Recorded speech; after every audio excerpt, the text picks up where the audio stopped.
What's up? What's up? What's up? Podcast World, Chad Belding back at you. Another episode of This Life Ain't For Everybody. Excited about this one today. Coming out of the state of Arkansas. My guest is Northeast Arkansas. I think that's what I would consider the part of the state he's from. Today's episode of This Life Ain't For Everybody is brought to you for the first time. This is going to be the first time you hear this because I wanted to make sure it was when this individual was on here. It's brought to you by Bad Boy Mowers. I don't know if you've ever checked out Bad Boy Mowers. If you live in the part of the country I have, maybe you haven't. If you live where they're built in Arkansas, you have for sure because they're epic over there. They're everywhere over there. And trust me when I say they do the job. Look at them at badboymowers.com. See the different models they make. Price ranges for every consumer in the country. Accessories to just make the mower that you want and every practical accessory that you're going to need to get the job done, whether it's big or small on your property. We have so many utilizations for these units, and I am so excited about this partnership. The support that this individual and this company has shown us already in the last 4 months has been amazing, and we're going to take it to places that I never even imagined out west here on a lot of our properties and spread the love all across the country. Badboymowers.com. Please check them out. Please continue to support the partners and sponsors that support us. It's truly humbling to see the growth of our brands and our podcasts and our TV shows. So thank you for the subscriptions. Thank you for the ratings and for reviews. And without further ado, today's guest is from Bad Boy Mowers headquarters, their corporate offices in Arkansas, USA, Mr. Lennie Foree. How are you, my brother? Doing great. How you doing, Chad? I'm doing awesome, man. I'm proud you're here. How's everything going in Arkansas? Weird times for sure, huh? No, it's weird times for sure. With the quarantine and all the different things going on, just operating under these new restrictions and guidelines, trying to keep all of our workers and things safe here has been a little bit of a chore, but we are proud to announce we've had some really great success of late. We've just hired back a fifth line and going to a sixth line to build our mowers tomorrow. We're working this weekend, putting an hour of work overtime in each day. We're thinking about firing up a seventh line next week. So while a lot of our competitors have shut their plants down completely, we're continuing to build stronger each day. Our sales numbers are up. So we're really excited about the future right now and the Bad Boy family. Once again, it just kind of proves just how strong our brand is and how loyal our customers are and our dealership network is. It's amazing. Describe to me in layman's terms what a line in the Bad Boy factory would consist of. Well, basically, we'll have the fabrication department and the paint department will fab up all of our frames and the different pieces that build a mower. So at the end of our assembly plant, it'd start with a frame and literally that thing will just get pushed down the line. It's normally somewhere between 25 and 30 people per line.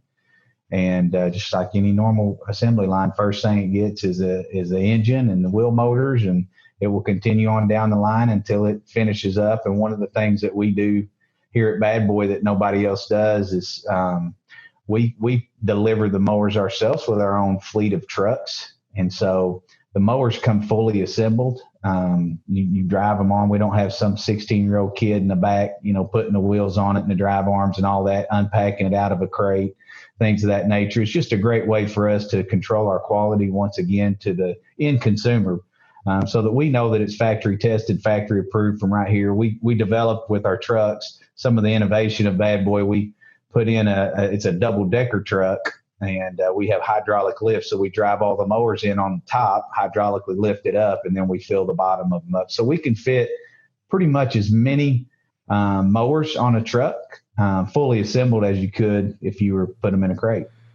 Wow, how killer is that? So the first question that comes to mind when you mention delivery on a truck is you go to the car lot and you buy a car you've been driving since you were 16. The learning curve's not really that much different from model to model as you advance into your driving years. Is the learning curve on a Bad Boy mower, is it quick? Is it easy? Is it intimidating? Or what is the first, response you get from most of your customers when they see it on their property for the first time?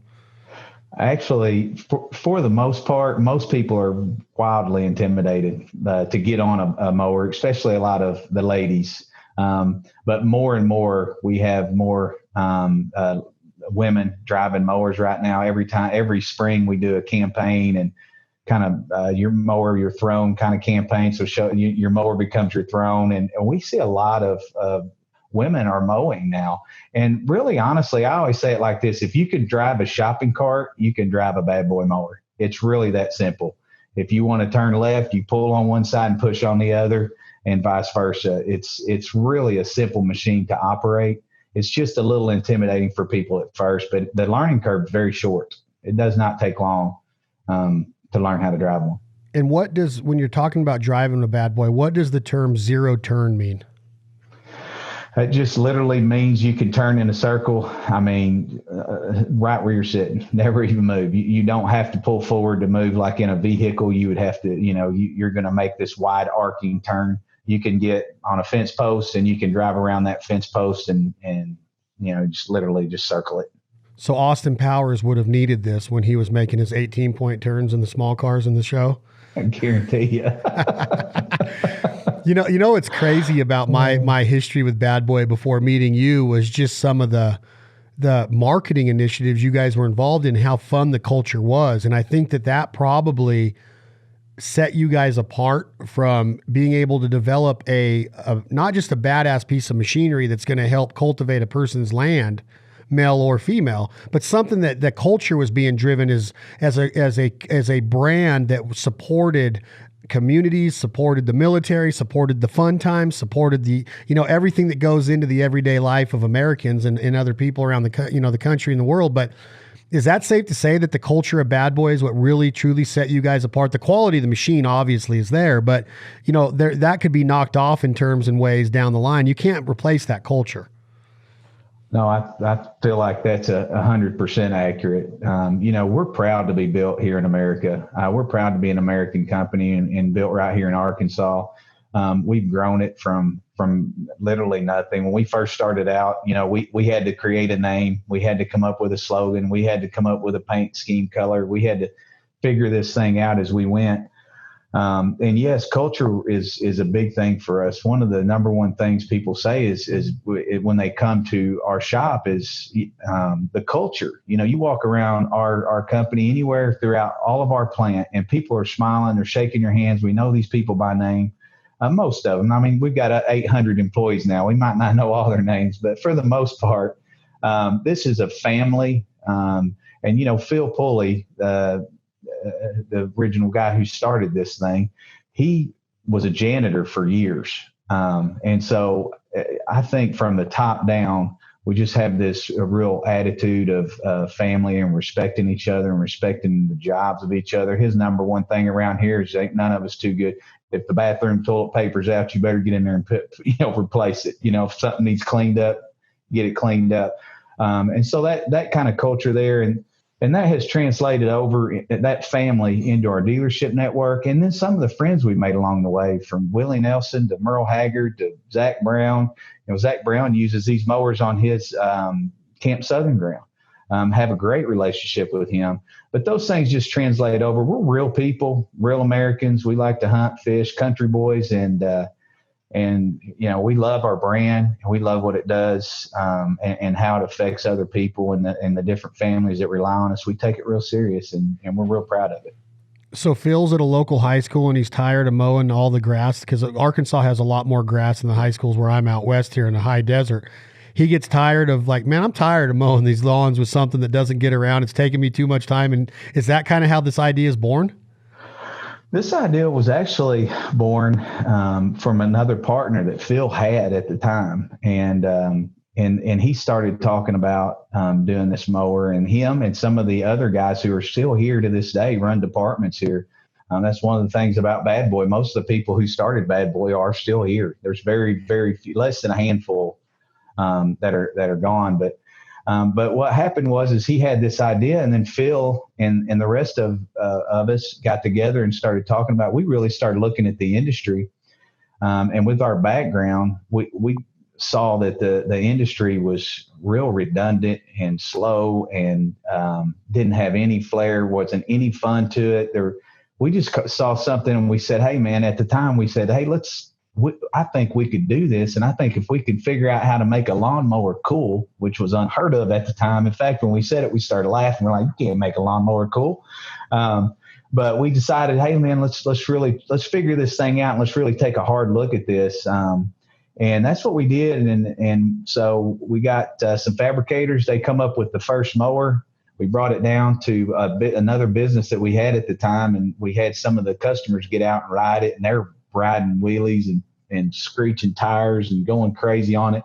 And the guy gets off and he says, man, that's a real bad boy. And we went, whoa, that's what we should call it. We call it bad boy. And so from the orange paint to mow with an attitude, we come up with that because we really felt like the whole name, the bad boy, and the orange color and everything. But we wanted our brand to be a lifestyle brand from the very beginning. We knew that was our goal, outdoor enthusiast brand. And so we really wanted to come up with something that fit the personalities of the people we were going after. At the time, most of the people this was a commercial cutter industry. Very, very rare did you ever see anybody, a homeowner, with a zero-turn mower. And so what we did is we came in, and that's who we went after. We decided we're going after the homeowner. We're going into their home. We want to make this, and we want to make these people proud. And we want to make them proud to own a bad boy mower. So quality, value, and our overall objectives in our marketing department have always been to make our customers proud to own a bad boy. And when it comes to relationships with a lot of the celebrities and the marketing and the different things that we've done, it's all really been in an effort to instill pride in the people who bought our mowers. So when you say into our brand, when your mindset goes to, well, we're going to go after the homeowner, mm-hmm. What type of homeowner would it need to be? Can you have a small front yard and get use out of this? Or are you talking the homeowner that has acreage, or what is like the minimum of a customer go, yeah, I want a zero-turn mower? And do you make specific sizes that would readily equip that, individuals with different size lawns? Yes, definitely. We just actually introduced our first commercial cutter line, or actual commercial cutter line, last year, but no, we have people with half-acre yards that mow. We have some people with quarter-acre yards, and what ends up happening to them, we hear this all the time. It's so funny, but a lot of times people in these neighborhoods with small yards will get a mower, and they'll end up mowing their yard, and they want to keep mowing, so they'll end up mowing their neighbor's yards too. So, like a snow blower in winter around here. Yeah. They're so much fun. You just keep going up the whole street. Just keep going. There's something relaxing about mowing. I don't know what it is. It's spiritual. But it's one of those things that there's individuals like me that always found an excuse to not do it. And then there's individuals like my dad that would do anything to be on his hands and knees picking dandelions out of his yard to make it picture perfect. Mm-hmm. I always had the mindset like, man, I'm just too busy. And then when you do it and you find the serenity in it, and I'm on a bad boy the other day when there's some of that stuff I sent you, and I'm like, dude, where have these been my whole life? Like I would have had the biggest landscaping company in the Western United States, dude, as much fun as I was having on this thing, right? It just made you take a lot of pride in the work because the cuts are so clean, it's so comfortable, and it maneuvers with such smoothness and ease of operation that you're just like, you can do anything on this to make your lawn look really, really good. Oh, wholeheartedly. What you just described is our goal here at Bad Boy. That is job number one, just quality. We want a machine built like a tank, but nimble and responsive, and just a joy to ride. And I'm guilty of the same thing. I bought a place and I was mowing about 10 acres of it, and now now me and the boys are mowing about 30 acres because we just enjoy being out there and mowing. So it is a fun machine. It really is. They're a lot of fun to operate. And so. Do you have an outside sales force that covers, you have a dealer base that stores, like a dealer would be in Boca Raton, Florida. There's a lot of grass down there. They might sell some down there. You might have a dealer in Iowa, but do you have a sales force that goes out and would go to a municipality or a golf course in a certain area? Or are those dealers in those areas, is it like a Ford dealership or like a Budweiser distributorship to where they have a region to where they have it locked in to where if they have a dealership in this town, that golf course is their game, they can go after that? Or can you have multiple dealerships in a certain area?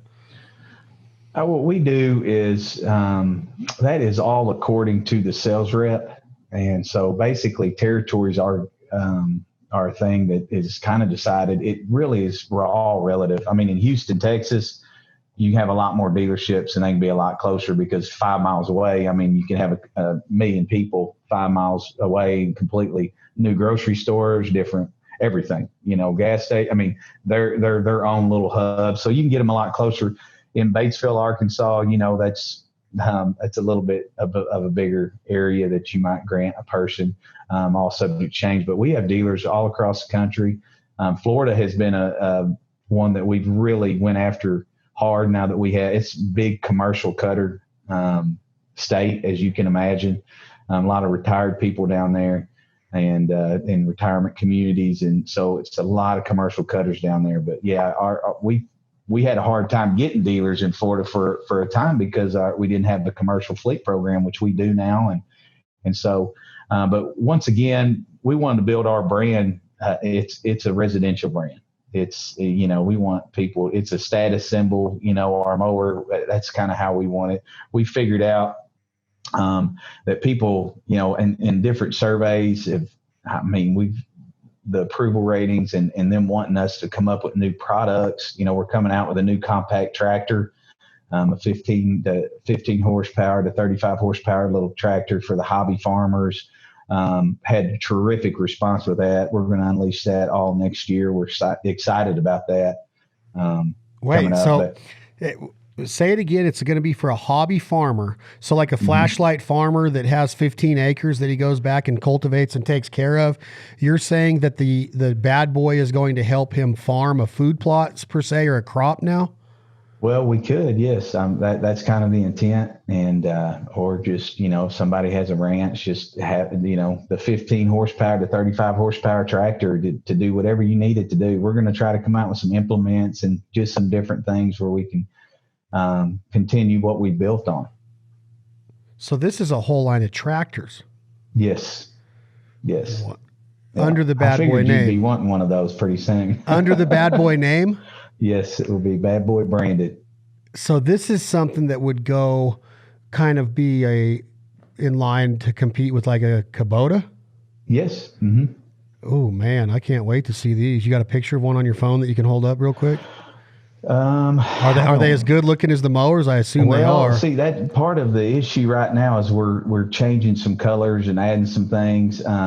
Where we started with this, I was trying to do a complete redesign. I wanted them to look like a Polaris or something from the front, but we figured out sight lines and different things like that make that kind of impossible to do. So we're kind of scaling some of that back, but I'll have you a picture soon. We've got some over here in R&D right now that are being painted and we're playing with some of the colors and where to put the logos and all that fun stuff. So this opens up a completely diverse and different potential consumer base than just the residential mower. I mean, you got flashlight farming is like as popular as it gets all over the country now, plus international. You guys have the ability to supply lawn and garden now, but now you can actually go into the cultivation of the land and actually being able to bush hog, being able to grade, being able to all of the things that goes into planting a crop and farming it from the plant to the harvest. You're going to have tractors that are going to be available for that type of operation. That's correct. Yes, we will. And that's something that we've been toying with for a few years, and we're excited that we're finally going to get to bring it out. So are you also going to tell me right now, Lennie Foree, that you're working on a combine, that we're going to have combines by Bad Boy? No, we're not, not getting that deep. Maybe in the future. Man, I'm excited about the freaking tractors. That's cool. But back to the mowers. Let's talk about what's going on in the undercarriage of a motor when we're maneuvering it. Give me some kind of layman's terms, but give me some mower nerd talk of what the radius is, what is the circumference, what is going on with the blade speed, what kind of blades are they, how sharp are they, what's going on under there that you don't really see when you're driving it or from, if you're watching from afar? Well, you're starting to get out of my realm of comfortability. I probably need to get Kevin to answer some of that, but we do buy the very best products. Our spindles, which actually we use to spin the blades, we have engineering people here, and they're completely and literally designed for us. All the bearings, all the inner workings. We completely broke those down, and we have our own specs to make sure that those work the most efficiently that they can. Those are some wear items that break pretty fast. Our dampeners are all our own design. So we kind of taken a reverse kind of angle with this in an effort to control quality once again. And we've had our engineers tell our suppliers, this is what we want and this is what we expect. Here's our specs. Need you to meet them. Wow. And so when you start looking at the diversity in the line of Bad Boy, does that alter the mowing space and the actual coverage that you're getting? Does all of that grow as you get up the line more and more, or is there pretty standard across the board with the cuts you're going to get? It's pretty close. Some of our smaller mowers, people want to be able to get between gates. So you got to build one that's like 36 inches so that they can drive it between gates. And a lot of the smaller ones have the smaller decks, but pretty standard. One of the things that put Bad Boy on the map is when we come out with a ZT mower in 2006, and it was a 60-inch cut mower built rock solid for $49.99. The industry had never seen anything like it whatsoever. And so that's for the residential line. So, you're going to have the 60-inch cuts and down, and on the bigger mowers, you'll have a 72-inch cut. And that's for the big acreage people. They traditionally want that 72-inch cut. 72-inch cut. And where does the after go after the grass is cut? What is happening with it? Is it laid down? Is it something that you need to take care of after the fact and go back through, or is it self-contained within the Bad Boy? We have side discharge where the grass comes out, and normally one of the products that we have right now is called an advanced chute system, and you can close off the end of your deck, and then it almost acts like a mulcher, or instead of throwing debris into your flower beds or cars, throwing rocks out or something of that nature, you can always just shut that down real quick and easy. But yeah, it's all of our mowers are side discharge. We have looked at some that were rear discharge, but for the most part, all side discharge right now. And what would you say is the speed of a mower? Are you putting at 2 miles an hour in the Bad Boy, or are you actually being a bad boy in them? Well, some of the smaller ones are 7-8 miles an hour, which is plenty fast. And then some of the bigger ones are going to get up in that 13 mile an hour range. But I can tell you from as much mowing as I do, I don't try to mow at 13 miles an hour because that's pretty rough sometimes. Do you think Zach Brown's crew? Do you think Zach Brown's crews do? I bet they do. Man, that picture they posted the other day at Southern Ground, absolutely. Like, you got to look at that and just be like, like, look at this, man. Look at these mowers up there. It was just like, like that vibe you would get if you're that grounds crew at a baseball stadium like Fenway Park, and it's just pristine, those guys, that's what the Bad Boy culture is. It's like you're on your throne and you're taking care of your palace, of your property, that you'll defend that thing against anybody. Right. And you're going to make sure that it looks good and that people know that you live there and take pride in it. And I think that's important. I think that you always hear you never get a second chance to make a first impression. Well, I kind of pass judgment, if I'm being totally transparent, that if I see a yard that's not well maintained, whether you do it personally or have a crew do it that uses the Bad Boy, I just see a lot of that with the maybe character of the person a little bit. And I'm not saying that that's 100% true. I'm just saying what my personal feelings are when I see a yard that's not well maintained. I think that is what a yard's for, is to maintain it and that sets the tone of your party, of your get together, of your barbecue, of your family driving in there. That sets the tone, right?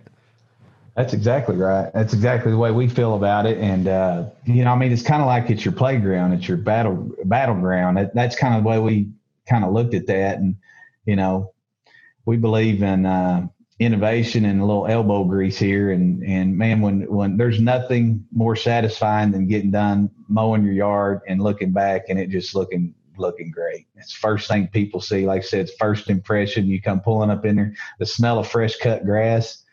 There's just nothing like it. No, it's just,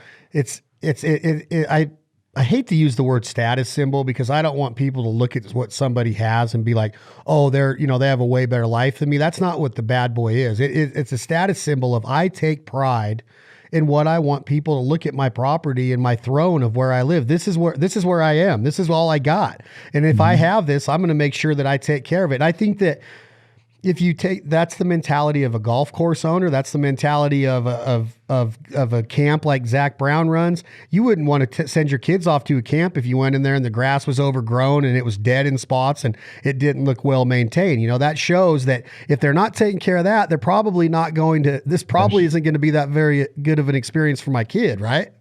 That's exactly right. Yes, there are a lot of other things falling through the cracks. If you show up and grass has grown up everywhere, yeah, yes. So you mentioned guys that are like my country music heroes. I love Zach, but you mentioned Merle and Willie. Like, what does Willie Nelson and Merle Haggard have to do with Bad Boy Mowers? Well, funny story about that. We was sitting here one day, and my brother was running the parts department at the time, and a gentleman from here, local in Arkansas, had some cabins out on the White River. And he was in getting some blades or something for his mowers, and he asked my brother if we'd be interested in getting Merle Haggard a mower. And so my brother called me. Of course, I'm like, well, yeah, I'll be over just a second. So I stop everything I'm doing. I run over there. I sit down, talk with him. He knows Merle very well. He's built him a cabin. Merle comes, here some and stays in his cabin and does some fishing and different things at the time. And so we get talking and end up getting 2 mowers for Merle for his ranch there in California. And so me and Phil Pulley, the owner, we decided to shoot out. He wants us to come there and take pictures, and we get to Merle's ranch. First time I'd ever met him and not really knowing what to expect. We get there, man, he jumps out. He's like, hey guys, how are you doing? We go get on his utility vehicle. He takes us around, shows the farm. About that time the mowers get there, we unload them. He rides around. We have a good time, show him how to use them, get them up and going. And the next thing you know, we see his van. They're about to go on tour, and I see his band setting up all this equipment underneath this shade tree out in his front yard. And I mean, he has a studio there on the premise, but he sets up. It's a beautiful day. He sets up and he said, well, guys, you're more than welcome to stay. We need to practice our set we're about to go on tour. We're about to practice if y'all don't mind. And I no said, way. I said, yeah, I said, yeah, we'll stay. Are you kidding me? So we sat down on a picnic table under a shade tree, his whole band, and he starts playing Silver Wings and all these wonderful songs. His wife, Teresa, brings us out some lemonade and some tea freshly made. And we sit there for an entire set under that shade tree on his ranch there. It was great. And we ended up making just terrific friends with him. And, he still coined one of the best sayings ever been said about Bad Boy Mowers. He said, it's like mowing your lawn from your easy chair. Dude, that is unbelievable that you got to sit it wasn't like you were just in a little amphitheater all by yourself. You're in Merle's front yard at his farm. I mean, think about that. It was definitely, it wouldn't even been on a bucket list because I could have never imagined it would have ever happened. Yeah, you can't make that up. No. Oh, I'm kind of jealous of that, man. I could just imagine him singing "That's the Way Love Goes" or freaking. I think I'll just stay here and drink. I mean, I'm lucky. I'm lucky I got to see him in concert and before he passed. But I just heard another Merle story the other day from a guy that went to. It was SCI, I believe. It was an SCI deal in Vegas. It was the last concert Merle ever did, and he had passed, I think, 6 days later. And my buddy's got he got 2 tickets for him and his dad, and they got to go into this dinner. It was really like 60 people in there. And Merle, his son opened up, and then Merle and his son, Ben, his other son, his younger son, came out and opened, and then Ben got up there, and then Merle came up there, and he was on oxygen, he said. He did the whole concert and told stories, and then, but he said, man, I got to see the last concert Merle Haggard ever performed. That is awesome. It's so awesome. What about Willie? You met Willie too because of the Mowers? Well, I met Willie because of Merle. So Merle wanted to play poker once upon a time. So he was coming through in concert. Him and Willie was coming through Memphis. So he invited us over to play poker with him and Willie. And so we went over and met with him. You're making this up, dude. I'm not making this up. Oh, shit. We got to play poker with those boys. So we got to play a lot. Anytime they was close, we'd get together and play poker. And they come in and played our dealer meetings a couple different times. And So be honest. So be honest. While you're playing poker, did you get a second hand like they talk about all the time from Willie? Did you all of a sudden get the munchies and grab a bag of Doritos? Quite frequently. Yeah. That's freaking awesome, man. Oh, man, but yeah, we had. I'm telling you, those guys are terrific. They're just exactly what you'd imagine hanging out with them. And Willie Nelson will take your money almost every single time. I've heard that, man. It's unbelievable. I mean, the guy's either got aces up his sleeves or he's the luckiest human being on the planet. That's why he lives in that part of Texas before he moved to Hawaii. I mean, didn't he name like Luck, Texas? Mm-hmm. He has a golf course there, and that's where he was kind of had all of his. I got to play golf with him first time. So Merle introduces us, and then Willie's like, I got to have these machines. So we send these machines down, and they got there early this time. And we pull up at Luck, Texas, on his ranch that he made for Redheaded Stranger. And we pull up, and Willie Nelson, ponytails and all, is out there on a bad boy mower, the diesel one, and he's doing wheelies and 360s and laughing and popping. His feet are popping up and down, and he gets off that thing, and he's like, I love it. That is awesome. That's how I met Willie Nelson. That's how Willie Nelson got introduced to our mowers. We pull in, and man, we had such a good time. We ended up becoming such good friends with him. He played our dealer meeting just like Merle, but he ended up coming up with this idea. He's trying to do a video of You Don't Think I'm Funny Anymore. He had this song, and he wanted to do a bad boy, bad girl lawnmower race at Luck, Texas. And we come up with it when we were down on his ranch for a few days. And it was right after Dukes of Hazzard was made. And so he had all this star-studded cast. So we got to go down. We got some buses that we stayed on. We went down there for a week and stayed at Luck, Texas with Woody Harrelson. And Jessica Simpson was in it. Dan Rather was there. Owen Wilson, Luke Wilson. Was Johnny Knoxville there? Huh? Was Knoxville there? No, he didn't get to come. He was supposed to be there, and something he was happened. in Dukes of Hazzard, right? Yeah, he was. He was supposed to be there. One of the guys from Super Troopers was there. It was just it was a star-studded cast, and we had a good time making that. Because of a freaking lawnmower? Because of a lawnmower. I know, right? That's the culture I was trying to talk about, but I didn't know that happened. Like, I had like this picture of Johnny Knoxville and Travis Pastrana racing freaking bad boys and doing some crazy jackass stuff on them. You know what I mean? Like, not that you should be like that, but so what had happened? Did the mowers ended up being used in this video that Willie was producing? Oh yeah, we did the video. We ended up on E Entertainment Tonight. One of my highlights of my life. The video was on there promoting, the new music video by Willie Nelson, and you need to go watch it. It's just a fantastic video. It's got Jessica Simpson. I mean, you need to watch it. But yeah, Woody's probably one of my favorite people on the planet. One of the funniest, nicest guys you'll ever meet. Because that's a guy that I watch him in movies and even the old Cheers episodes. I'd be like, I'd love to hang with Woody. And the other part of him is he seems so intelligent and so well read and like a genius actor, right? Like you can't beat his acting, in my opinion. And he doesn't do a whole bunch of it, but when he does, that he's serious about like his role and just like the tiny role he had in No Country for Old Men. Like I was like, man, he's badass, right? Is he that kind of guy, or is he just got lucky in life with his acting?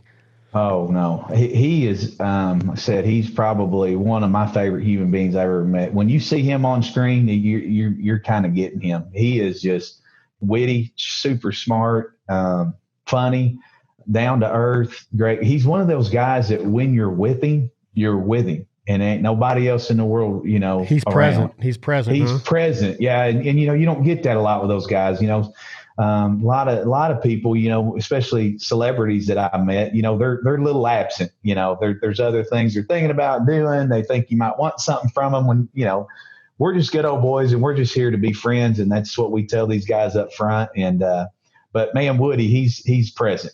He really is. And, we had a great relationship with him. So it was fun. But yeah, and to get back to Merle, he really set this whole ball in motion from Toby Keith to him, George Jones. Zach Brown ended up. I got a hilarious story about Zach Brown. I'm sitting at my kid's basketball game up in the stands and cheering and acting like the fool that I am. And I get this phone call and my phone rings, and I pick it up. I'm in Mountain View, Arkansas. I pick it up and look at it. It's some weird number from Georgia. I was like, I don't know what else. I said, I better answer that. So I answered it, and I said, hello. He said, hey, is this Lennie Foree? I said, yeah. He said, well, this is Zach Brown. I said, who? He goes, Zach Brown. And I said, at first you thinking somebody's pranking you. And I said, Zach Brown, like, hell, that's Zach Brown. Yeah, you're not believing him. Yeah, somebody's I'm like, messing no with you. way. So he started laughing. I said, he said, no, this is really Zach Brown. I said, Zach Brown from the Zach Brown Band? He said, yeah. I said, oh, Lord have mercy. Hold on. Got to get outside this gym. So I jumped up and took off, and he'd gotten my number from Willie. And I guess they'd been talking and found out. And Willie said, man, you'll never meet a better bunch of guys than mower. You'll never buy a better mower than these. So we wound up driving over and meeting him before a concert at his bus and hung out. He showed us the plans for Camp Southern Ground right there. Wow. What he had planned and what he was doing in the different phases. He had 3D model and everything. And so it was really kind of neat to be on the front end of that. Isn't that place amazing? It really is amazing. I love what they're doing there and all the different things that they have going on. Yeah, man. And I really believe it helps.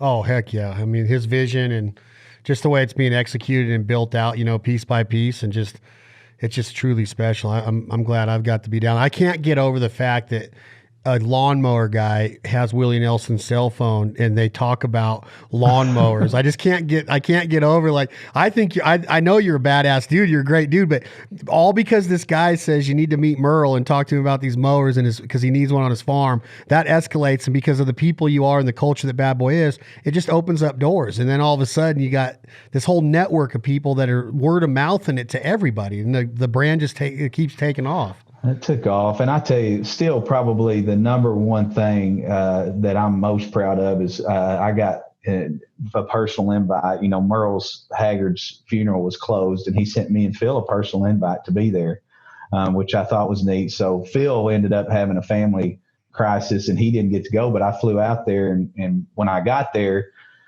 you parked there, you weren't allowed to have any pictures. Or take your phone up there and take any pictures. But I did get a picture of the entrance to walk into his funeral, which was at his home, very place where we had got that concert underneath the shade tree. He had both his Bad Boy mowers parked. You had to walk between his Bad Boy mowers to get in to his ranch.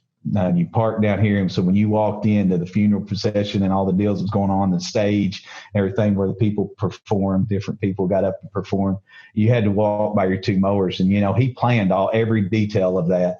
And so for him to do that, I just spoke volumes to me. It was unbelievable. Did you get to talk? Did you get to talk to him not too long before he passed? No, I did not. Unfortunately, he was very sick, and I didn't get a chance to talk to him that last week. Man, what a freaking career, though. I talked to, I think it was Leith Lofton, who I'm introducing you to here shortly. Nashville, unbelievable guitar player and just a great performer. He just recorded his first album in Zach's studio at Southern Ground, Studio Southern Ground.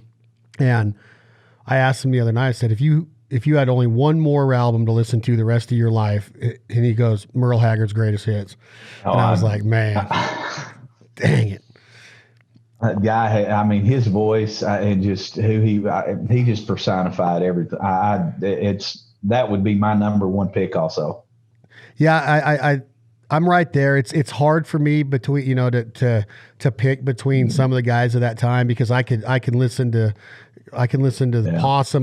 But Merle, like, if you consistently listen to his album, and Waylon is unbelievable, and all of them are. But Merle just had his lyrics, his songwriting.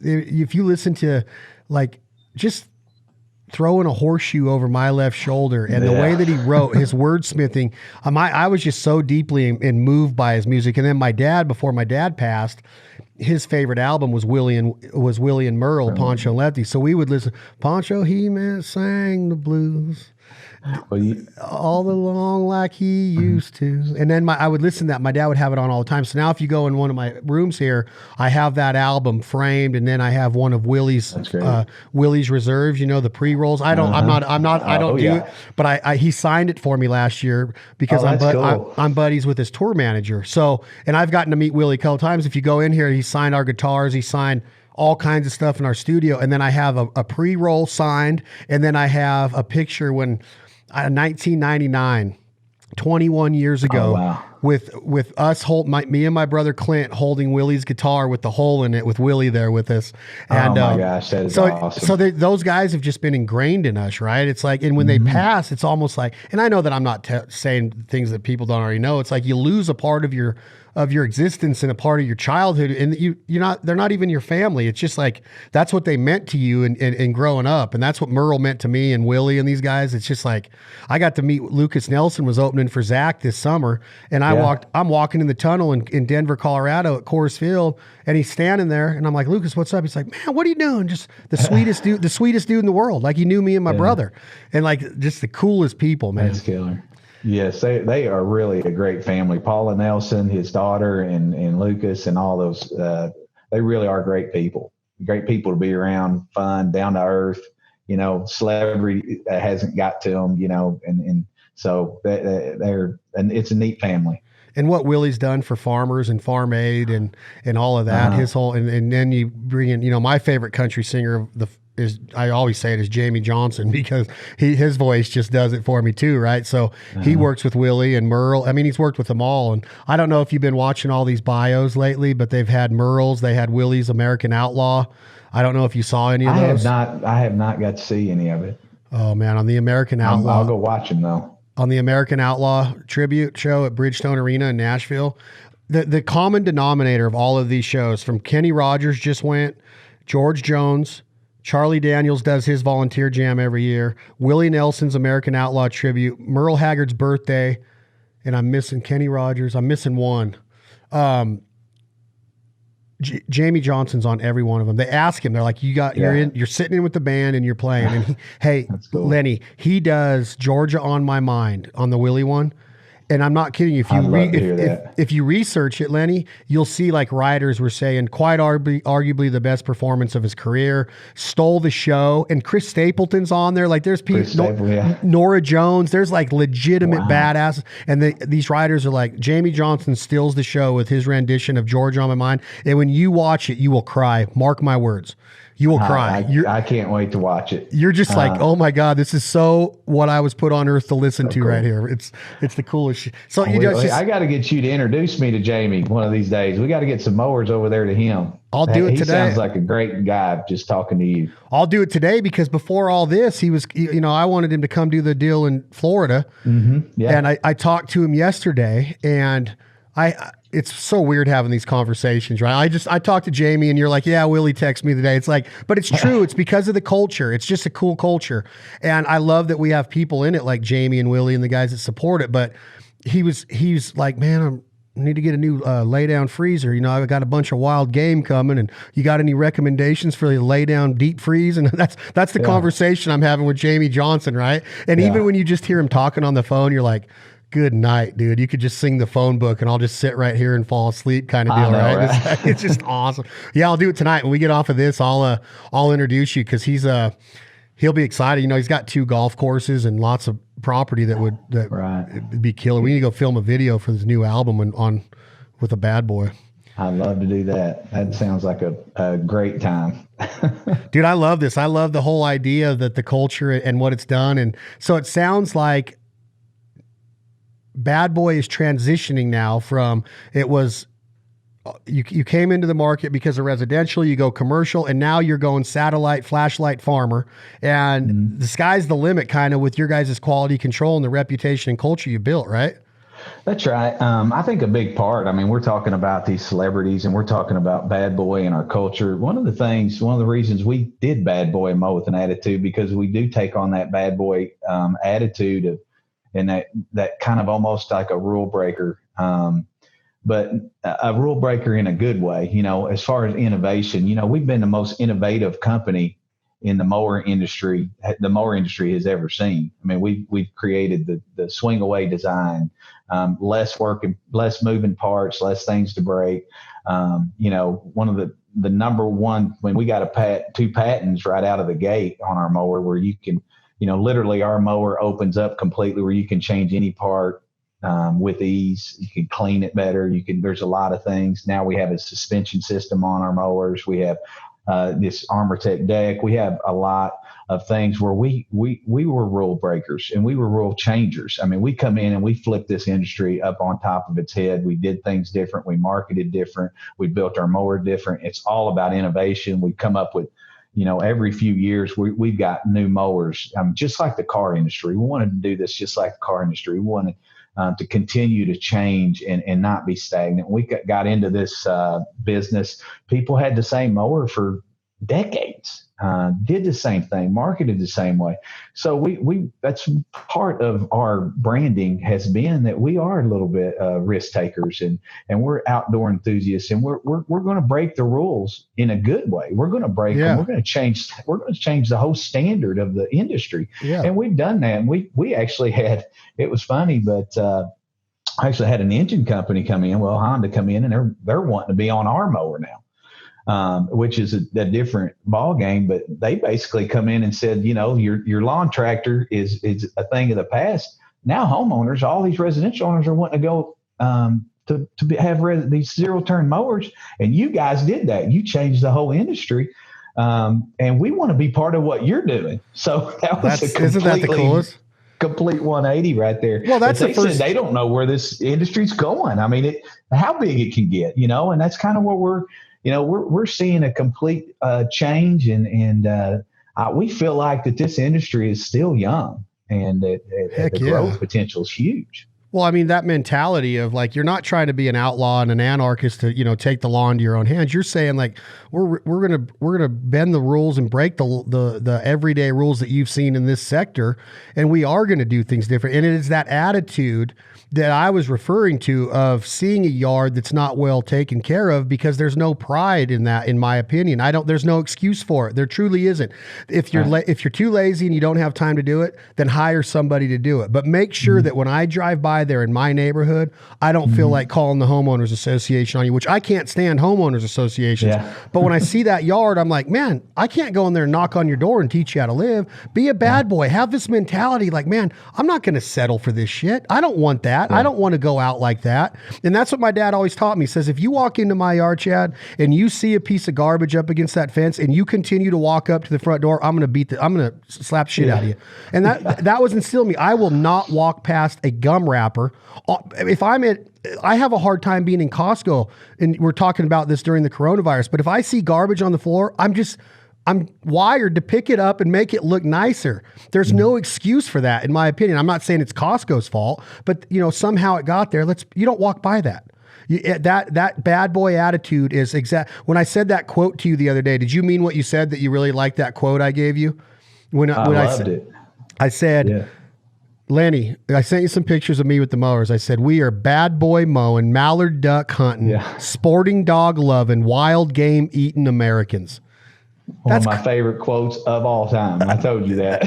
And I just came up with it when I was sitting on that mower. That's how I felt. I'm like, dude, I'm a duck hunter representing the baddest ass lawnmowers ever known to man, because we share the same values and the same culture. People are going to be like, a duck hunting show with mowers? No, it's about the culture of taking pride in what you do. Look at our duck blinds. Look at our duck properties. Look at our duck dogs. Look at our Benellis. Look at our trucks. We don't have all the money in the world, but when we do get an opportunity to have something nice, we're going to take care of it and make sure that people understand that is adding to who we are. That is our consistency. And that's why it's so easy to feel that way on a bad boy.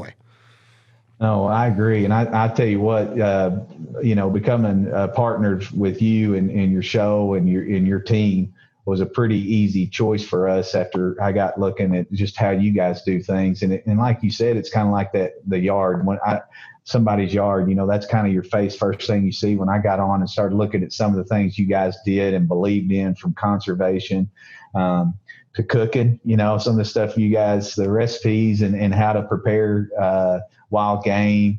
We really love that. Just your just general overall views matched up with ours really, really well. I mean, I can't think we have never really sponsored a hunting show per se to this magnitude before, but our core values and kind of what you believed in matched up so well that it just felt good from the start, man. That's awesome. I really did. Hold on a second. I'm gonna get the guy, the two of the guys that helped me with this. Hold on.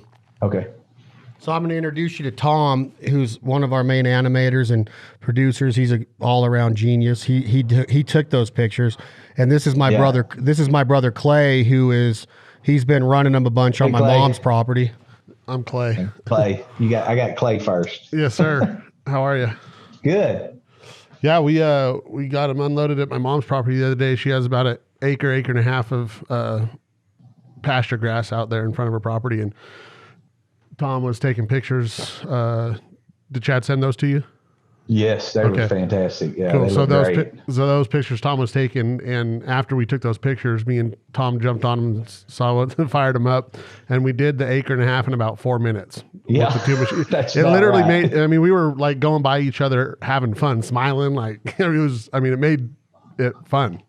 Instead of having, it was really cool. So I'm excited to see what else. Those are some responsive mowers, aren't they? Incredible. And they will tear some grass up, boy. That deck system we have on it, I'm so proud of it. Guys have done a terrific job in R&D with the new mowers. Yeah, they're awesome. I can't wait. This weekend, I didn't have time to get all the accessories. I don't even know what you guys sent, but I'm heading back over to my mom's property this weekend and put all the whatever you guys sent on them. So bells and whistles. Yeah, we got you guys a big buck plow also to do food plots. Hopefully you got that in. Yeah, we got those in. Did Chad send you that list of the 3 things? Yes. So we talked about that earlier. Yeah, I met my our guy because I really want to get my mom's property done in the next 6-8 months, Pristine, because my niece is getting married there. Yeah. So she's one of our other sponsors, Nutrient Ag, it came over and walked the property with me, and they had some suggestions that we needed to do. Yeah. And I needed those 3 things. So okay. Hopefully we'll get those out though. We should be able to get those handled and out to you. Cool. So yeah, no problem. All right. Well, here's Tom. He'll say hello, and then how you doing? I'm doing great. How are you doing? Good, man. No, we really enjoyed driving those things around. I felt like taking it out on the road and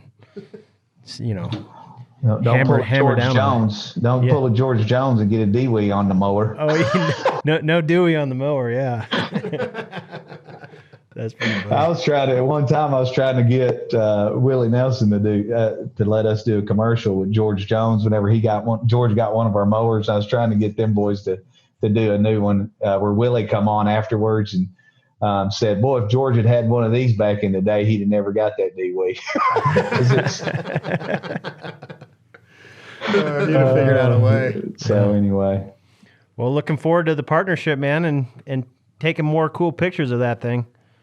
Yes, sir, man. I appreciate the pictures you guys took were fantastic. I can't wait to see your work. Everything you guys do is just top notch. Cool. And can't wait to see what you come up with for us. Absolutely, man. Where are you at? I'm in Batesville, Arkansas. Oh, okay. He's right. I was introduced to Lennie at a lunch through Rob Roberts. Okay. So he's right by Rob Roberts' plant. Oh, nice. Yeah, so literally, my house is probably 1.5 miles from Rob Roberts' shop. Oh, geez. So when it burned down? Oh. I was around. I ended up going out there after I heard it was on fire and called some of them and made sure everybody was okay because, I mean, it was a heck of a deal. It was an explosion and, some people got hurt bad in it. It wasn't good. It's a hot fire. So, but luckily everybody, lived through it and he's got it rebuilt now. And so. Did he rebuild it bigger and better? Yeah. I don't know if he built it bigger, but he definitely built it better, a little more functional, I think, for him. So something good that comes out of it. Yeah, exactly.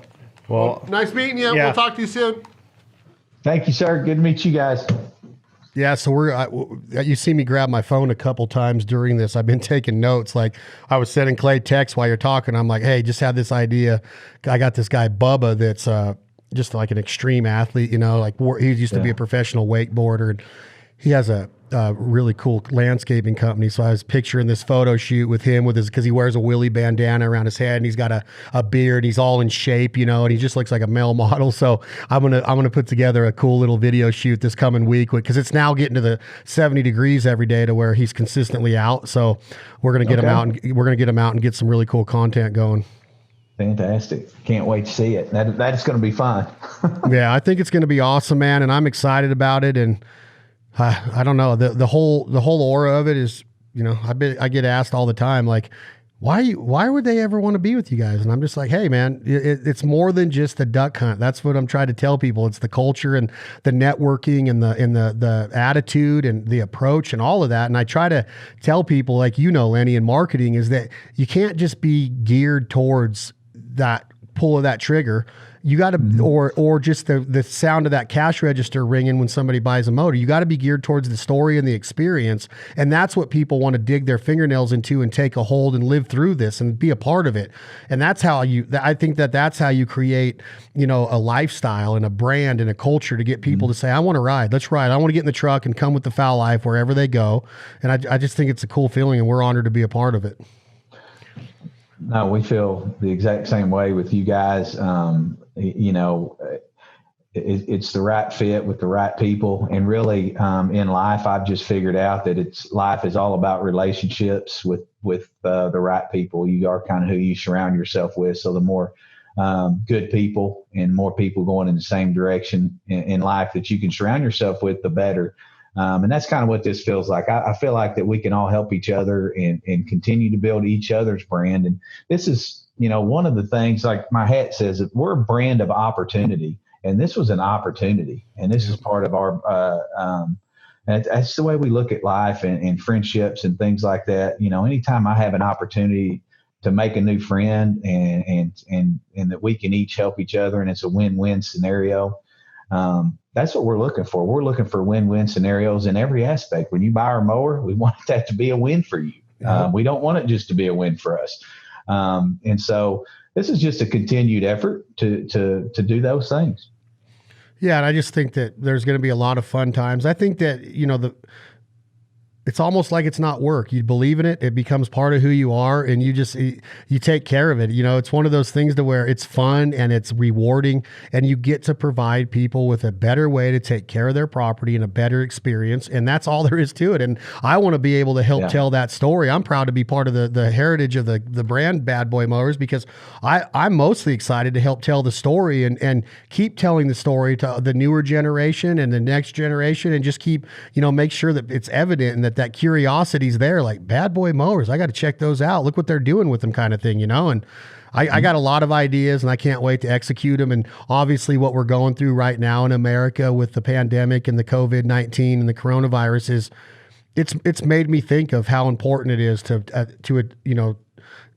be able to become a part of something. And we take things for granted so much. Our little lunch at that little country buffet that day, that country buffet hasn't been opened in 30 days. And that family might be doing some curbside or takeout there, but it ain't the same culture as all of you being in there around that table.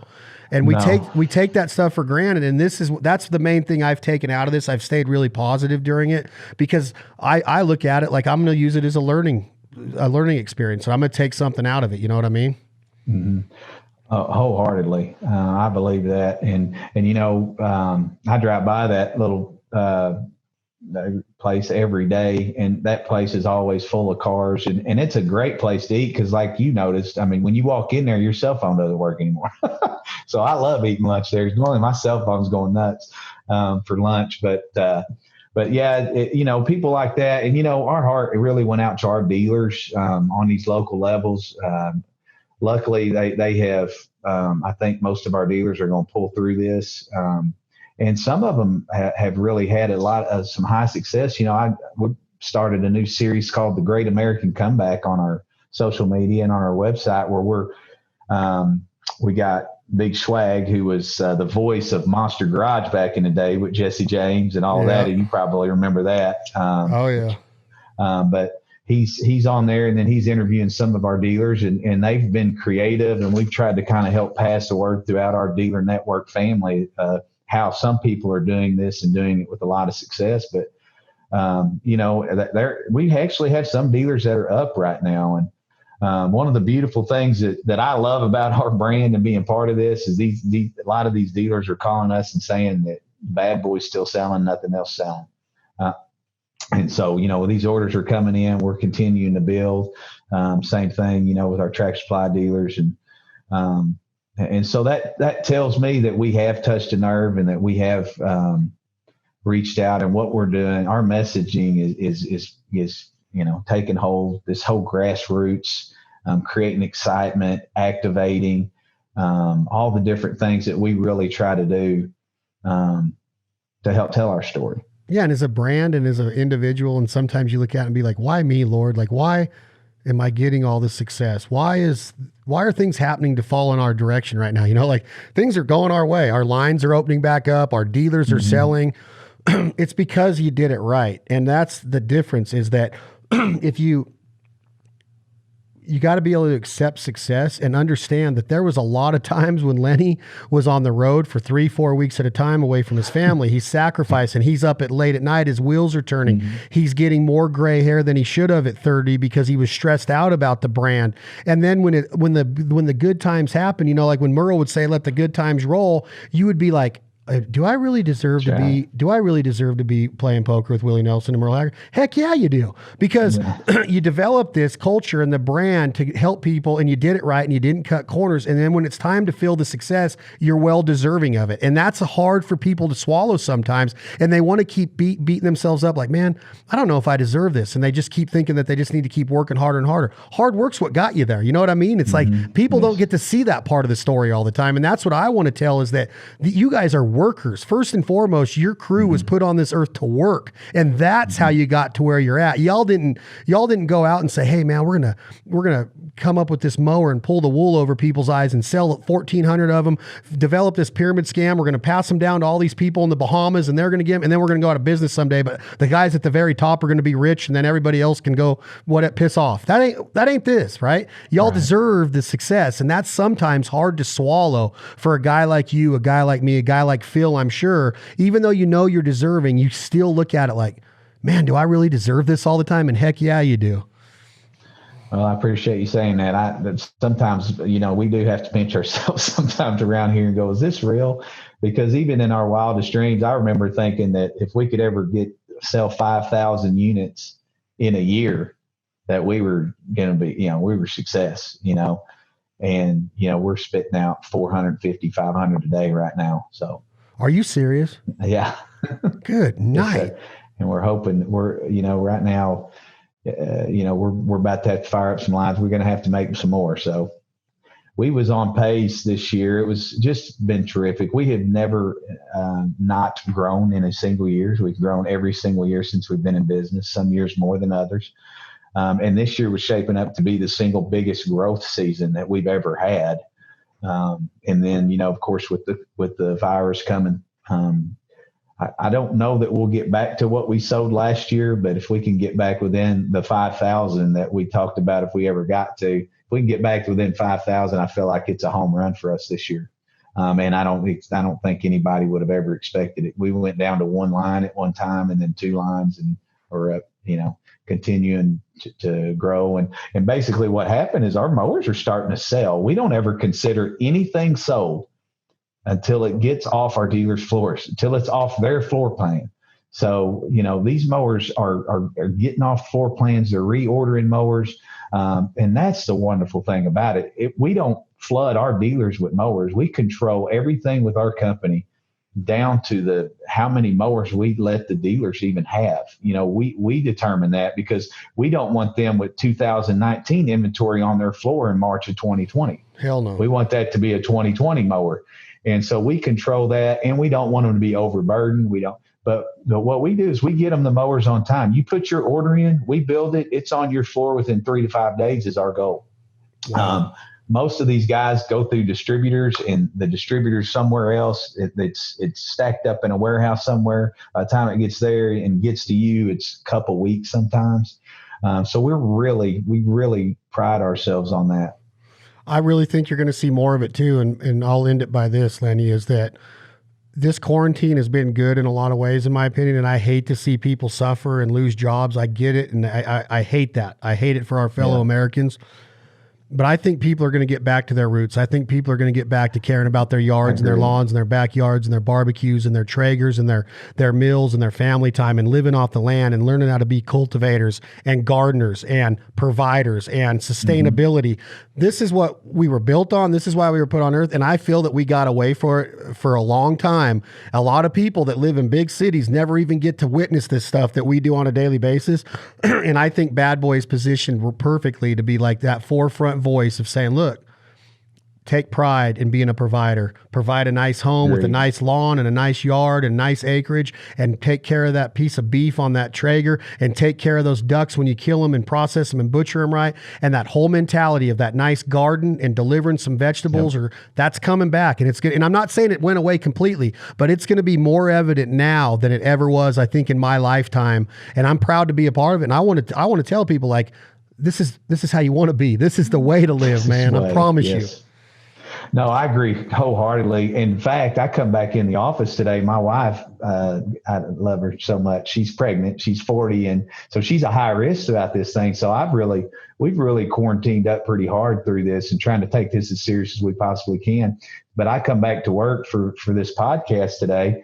And I looked at my schedule for me and my boys. Of course, they play basketball and football and baseball. And I mean, they love sports and I love sports, but I looked at my calendar and was literally blown away. There was stuff on there every single, I mean, and I have realized, I talked to the boys about this week. Been teaching them how to use a chainsaw, a pole saw, trimming the trees up, trimmers, putting in a garden, all of mowing, all of these things like you're talking about, and they're having a ball. We're fishing, we're hunting, we're turkey hunting, we're doing things. We're getting to know each other again. And man, it's a beautiful thing. I don't know that I'll ever go back to being that busy with things like that again. I just, the sitting down for dinner and saying a prayer and getting every meal together, and man, there's just not a price that you can put on that. It might have been configured by somebody. It just might have been. It might have been that, that grab of our collar and shake us a little bit and say, listen, this ain't what it's supposed to be. Stop it. Relax for a minute. Not that people deserve to get ill or pass away. I'm not saying that, but no. There's a lot of good to come out of this, I believe. And the underlying theme is that exactly what you just said, man. I was talking to the president and CEO of Traeger this week on a podcast, and he says he's doing dishes, returning an email because Traeger's booming, and his daughter, this was a couple of years ago, his daughter goes, Daddy, are you listening to me? And right then and there, Jeremy was like, oh my gosh, look at what I'm missing, right? And so he says that he tried and he got better and better. And then during the quarantine now, he's 3 to 4 meals a day on the Traeger, cooking with his daughters, his sons, and his wife, sitting down, eating, talking about, swim lessons, to where he's like in the pool and he's actually teaching them strokes and all this stuff. And I'm like, that's perfect. And then when you say, I don't know if I'll ever go back to that rush from the Little League to the wrestling to the dance recital to the 4-H to this, and you're bouncing all over. And then the whole time, 10 years goes by and you're looking at like, man, I haven't even driven the tractor with the kids. I haven't even been in the back. It's like, because you're always the hustle and bustle. Who cares if we miss a Little League game once in a while? It's okay. That's never truer words have been spoken. My kids been on my tractor. They've been working and learning how to use that and doing all those things. And, I'm shocked. My kids are shocked. They're just enjoying it. And my kids right now, as we speak, have a turkey that they're smoking right now for their mother while I'm up here doing this podcast. I mean, we've cooked prime rib. We've done ribs. We've done some burnt ends, some briskets. And they've learned how to cook spaghetti. They've learned how to, cook their desserts. And doing the dishes, helping clean around the house, learning how to do laundry stuff. These are necessary life skills that these kids were not getting. at No, all. no. I mean, they're going to, and I was telling them, when I was in college, man, guess what? You got to worry about what you're going to eat. That's on you. Your laundry, Yeah. that's on you. Cleaning, that's on you. All of those things. Yeah. This home teaching, you get this curriculum, and my ex-wife's like, that there's math and there's science and there's this and there's that. And I'm like, all right, well, you take the math because I don't know how to do it. Like I look at my daughter's math and I'm like, I really don't remember how to do that. So I'm like, I'll take the home ec, I'll take the PE, and I'm sitting here cutting caps off of briskets with my daughter, and I'm showing her how to make street tacos, and I'm showing her what the internal temperature of a duck needs to be as opposed to a piece of chicken. And she's like 9 years old going, Daddy, do I put my lead finger on the blade like this, and do I slice it? And what am I doing with the point of the knife while I'm sliding? Do I go against the grain on the beef? And I'm like, yes. And she's getting all of it. 9 years old. If I was hustling, bustling with her regular schedule of volleyball and MMA and jiu-jitsu and all this, right. you just don't have the time to do it. And this has opened my eyes to where like she can sit on the counter smiling at me and watching me how to flip a pancake, or I'm teaching her how to crack an egg and put it into the thing with one hand, with just one hand. And she's like, I can't get it. Like she's trying to learn how to snap and she's trying to learn how to do an egg with one hand. And I'm like, this is what life's all about. It's not always about the hustle and bustle and the victories in the volleyball game. Athletics and all that, that's awesome. Sure. It serves a purpose. It's great. But so is this stuff, man. And I hope that at least we all figure out a better balance of it, for real. I think that's the key to it. And there's some horrible things that's going on in our country right now, from the virus, people getting sick, small businesses getting shut down, people going, there are, I think for me, and I think the messaging that I'm trying to get across to my kids right now is, in life, you can either react to things that happen to you, which is a negative, or you can respond and try to find the good and get something good out of negative things that happen to you. And so I'm just trying to teach them right now, let's respond to this inside our family and try to come out of this, number one, better off spiritually, number two, better off physically, and also emotionally, and come out of this closer as a family, so that we'll take this time just to self-reflect and just to learn and to become better people. Yeah, because first thing we think of is, even when you do have kids, it's like, man, losing the job or losing the revenue. Well, think of,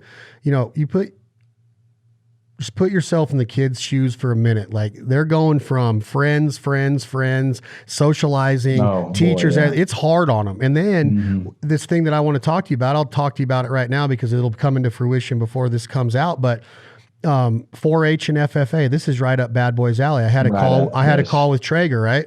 So I start getting inundated with all these letters and emails from my friend Rock Merlo, who is he's like the most, I can't wait for you to meet Rock. He's the guy that is going to help us on a bunch of the properties in California. Well, he's on all these board of directors for FFA and 4-H, and all these fairs are closing down. So all these kids have anywhere from $1,300 to $3,000 invested in pigs, sheep, cattle, chickens, you name it. They're used to going to the Silver Dollar Fair in Chico, California, showing off their prize lamb and being prideful in it, walking it like it's supposed to be walked, turning it like it's supposed to be turned.